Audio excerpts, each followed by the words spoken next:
Hi, I'm Tammy, and it is another hot, humid day here in Florida, so I'm going to make a refreshing Aperol Spritz.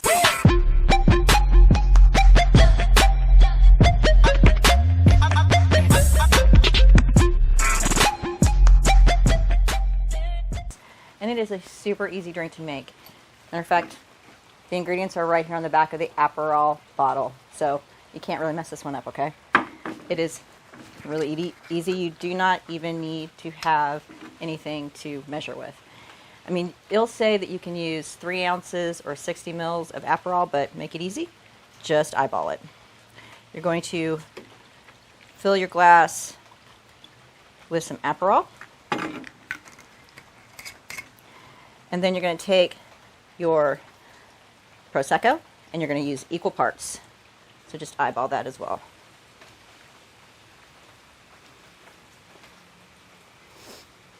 A little bit more.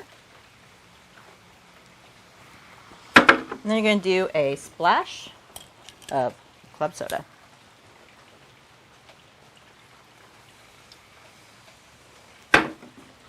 Then you're going to just add some oranges for garnish. And that is it. That is an Aperol Spritz. Alright guys, for the best part, I get to taste this now. I've been melting out here while I've been making this drink in Florida. It's so hot. Oh, that is so delicious. Guys, this is so refreshing.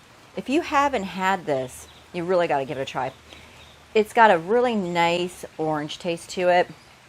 And it's a little tart from the Aperol.